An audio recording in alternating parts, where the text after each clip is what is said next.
Halo guys, balik lagi di Dharma Friday. Pernah nggak sih kalian punya teman, tapi bukannya bikin senang, malah bikin stres? Teman yang lebih sering bikin kalian merasa bersalah, lelah, atau bahkan nggak dihargain? Kalau iya, hati-hati. Bisa jadi itu tanda-tanda kalian terjebak dalam hubungan toxic friendship. Toxic friendship itu apa sih? Simpelnya, ini adalah hubungan persahabatan yang bikin kita lebih sering stres daripada bahagia. Toxic friendship itu seperti racun. Awalnya, kita nggak sadar karena efeknya nggak langsung terasa. Tapi, makin lama, hubungan ini mulai menguras energi, mental, dan bahkan bikin kita nggak percaya diri. Di video ini, kita bakal bahas tuntas apa aja tanda-tanda teman toksik, gimana caranya kita tahu kalau mereka benar-benar toksik, dan yang paling penting, gimana kita menghadapi atau bahkan melepaskan hubungan kayak gini dengan cara yang sehat. Jangan sampai kelewatan. Yuk, tonton video ini sampai habis ya. By the way, coba absen di sini. Siapa yang punya teman toksik? Bolehlah sekalian di-spill kelakuannya di kolom komentar. Spill the tea, sweetheart. Biar jadi pengalaman agar yang lain gak terjebak juga ya guys.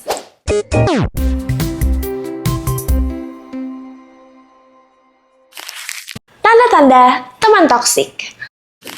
Kalau mengutip dari buku Berani Tidak Disukai, karya Ichiro Kishimi dan Fumitake Koga, toxic friendship itu bisa dibilang hubungan pertemanan yang gak sehat. Hubungan ini bikin kita ngerasa nggak dihargain, tertekan, bahkan sampai tersakiti secara fisik atau emosional. Efeknya nggak main-main guys, bisa merusak kesehatan mental dan fisik. Bahkan mengganggu berbagai aspek hidup kita, mulai dari hubungan pekerjaan, keluarga, sampai hubungan romantis. Lebih parahnya lagi, kalau terus-menerus dibiarkan, toxic friendship ini bisa meningkatkan resiko depresi berat dan kecemasan yang berlebihan. Jadi, penting banget buat kita tahu cara menghadapi hubungan semacam ini supaya nggak terus-terusan menguras mental. Terus, gimana sih cara tahu ciri-ciri teman kita itu toksik atau enggak? Nah, ada penelitian menunjukkan bahwa teman yang toksik biasanya menunjukkan pola perilaku tertentu, seperti manipulasi, kritik berlebihan, tidak mendukung, atau terlalu kompetitif. Hal-hal ini bisa berdampak signifikan pada rasa percaya diri seseorang dan hubungan sosialnya secara keseluruhan. Oke, kita coba bedah satu-satu ya. Yang pertama, manipulatif. Mereka suka bikin kalian merasa bersalah kalau nggak nurutin maunya mereka. Misal, kalian bilang nggak bisa ketemuan karena sibuk. Mereka malah bilang, oh gitu, jadi sekarang temen nggak penting ya? Nah, gitu guys. Yang kedua, selalu negatif. Temen toksik itu sering banget kasih komentar yang ngejatuhin. Kalau kalian cerita soal mimpi atau rencana kalian, respon mereka kayak, itu susah, kayaknya kamu nggak mungkin berhasil deh. Yang ketiga, drama king or queen. Hidup mereka isinya drama aja. Tiap hari ada aja masalah baru. Dan entah kenapa, kalian selalu yang jadi tempat curhat. Tapi, giliran kalian yang butuh mereka, hilang. Yang keempat, kompetitif secara nggak sehat. Ada nggak sih teman yang kayaknya nggak bisa ngelihat kalian sukses? Begitu kalian cerita pencapaian, mereka langsung cerita hal yang lebih besar untuk mengalahkan kalian. Yang kelima, hanya hadir kalau butuh. Temen toksik biasanya cuma nongol kalau ada maunya. Saat kalian nggak ada gunanya buat mereka, tiba-tiba aja mereka nggak bisa dihubungin. Don't call me. Dari 5 tanda ini, kalian ada nggak yang merasa relate? Kalau iya, coba share pengalaman kalian di kolom komentar. Apakah teman kita benar-benar toksik? Kadang kita ragu, apakah dia ini benar-benar toksik? Atau cuma ada salah paham aja? Nah, berikut ini beberapa pertanyaan yang bisa kalian tanyain ke diri sendiri. Yang pertama, apakah aku merasa lebih buruk setiap kali habis ketemu atau ngobrol sama mereka? Kalau setiap interaksi selalu bikin mood hancur, itu udah red flag. Yang kedua, apakah mereka mendukungku saat aku butuh? Atau malah menyalahkanku? Teman sejati itu mendukung, bukan menyalahkan. Yang ketiga, apakah aku sering takut untuk jujur karena reaksi mereka suka nggak terduga? Misal, kalian cerita sesuatu dengan jujur, terus mereka malah marah-marah. Yang keempat, apakah mereka sering memanfaatkan aku untuk keuntungan pribadi mereka? Kalau iya, itu artinya hubungan ini tuh berat sebelah. Yang kelima, apakah hubungan ini lebih banyak merugikan daripada memberikan hal positif? Ini adalah pertanyaan final yang harus kalian renungkan. Kalau jawabannya ya, mungkin sudah saatnya untuk mengambil langkah serius. Dari semua pertanyaan tadi, mana yang menurut kalian paling susah untuk dijawab? Atau mungkin kalian punya pertanyaan tambahan? Yuk, tambahin di kolom komentar ya. Mengapa sulit melepaskan toxic friendship? Kalian mungkin bertanya, Kalau sudah tahu toksik, kenapa masih dipertahankan? jawabannya nggak sesederhana itu, guys. Ada beberapa alasan kenapa sulit buat melepaskan toxic friendship. Yang pertama, nostalgia. Kadang kita kejebak di kenangan-kenangan indah masa lalu. Kita mikir, dulu dia baik kok, padahal sekarang udah beda. Yang kedua, takut kesepian. Kita sering lebih memilih hubungan yang nggak sehat daripada nggak punya teman sama sekali. Yang ketiga, harapan mereka akan berubah. Mungkin kita terlalu optimis kalau suatu hari mereka bakal berubah. Sayangnya, perubahan itu harus datang dari diri mereka sendiri, bukan karena kita. Selain itu, riset psikologi menunjukkan bahwa otak kita cenderung lebih mengingat pengalaman positif dibanding negatif. Ini dikenal sebagai positivity bias. Itulah sebabnya kita seringkali susah melepaskan teman toksik. Karena otak kita terlalu fokus pada kenangan baik yang dulu pernah ada. Meskipun sekarang udah nggak relevan. Perspektif Buddhisme tentang toxic friendship. Dalam ajaran Buddha, hubungan punya peran besar dalam membentuk siapa diri kita. Ada istilah Kalyanamitta, yang artinya teman baik atau sahabat yang mendukung pertumbuhan spiritual.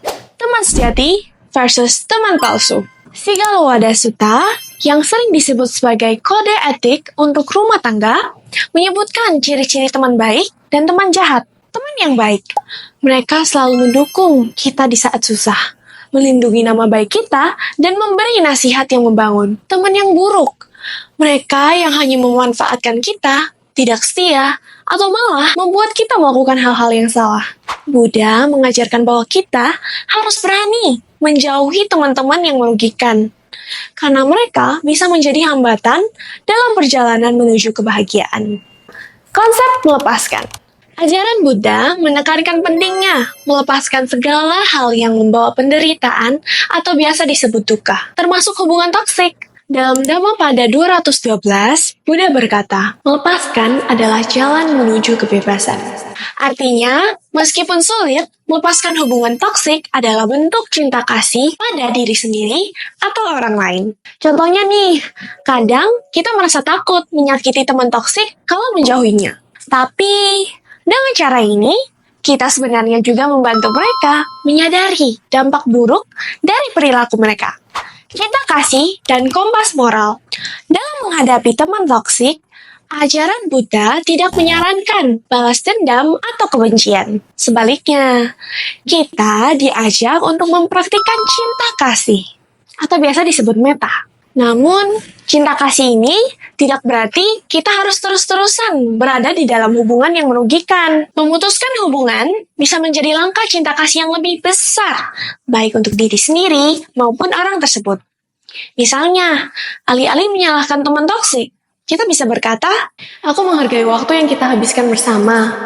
Tapi aku merasa hubungan ini tidak membawa manfaat untuk kita berdua. Aku harap kita bisa saling berkembang di jalan masing-masing. Melepaskan toxic friendship bukan berarti membenci. Sebaliknya, kita melepaskan dengan niat baik, tanpa dendam. Dalam meditasi cinta kasih atau metta bhavana, kita diajarkan untuk mendoakan kebahagiaan bagi semua makhluk, termasuk mereka yang telah menyakiti kita. Tips menghadapi dan melepaskan toxic friendship. Nah, setelah paham nih, dan yakin kalau teman kalian tuh toxic, pertanyaannya sekarang, Gimana caranya kita menghadapi atau melepaskan toxic friendship? berikut tipsnya. Yang pertama, kenali dan akui masalahnya. Sadari bahwa hubungan ini gak sehat. Jangan takut mengakui bahwa ada yang salah. Yang kedua, komunikasi dengan jujur. Kalau memungkinkan, bicaralah dari hati ke hati. Sampaikan perasaan kalian tanpa menyalahkan. Yang ketiga, tetapkan batasan. Kalau mereka tetap toksik, tetapkan batasan yang jelas.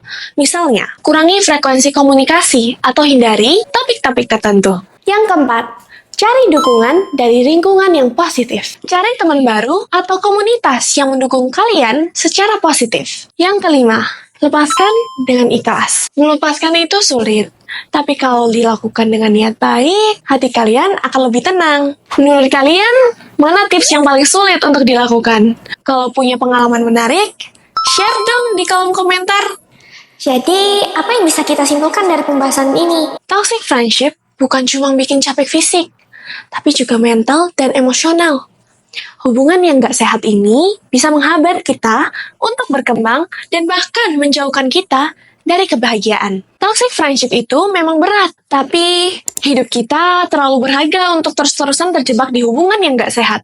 Ingat, teman sejati adalah mereka yang bikin kita tumbuh jadi versi terbaik dari diri kita. Oke teman-teman, terima kasih ya udah mau nonton video ini. Ikuti konten-konten kita selanjutnya yang bakal bahas tentang kehidupan seputar agama Buddha yang informatif dan pastinya seru. Kalau ada yang mau kasih revisi, pertanyaan, atau menambahkan pendapat, bisa langsung aja tulis di kolom komentar ya guys. Kita akan diskusikan bareng-bareng. Dan jangan lupa buat like, comment, subscribe, biar kalian gak ketinggalan update seputar Buddha. Bye-bye, see you!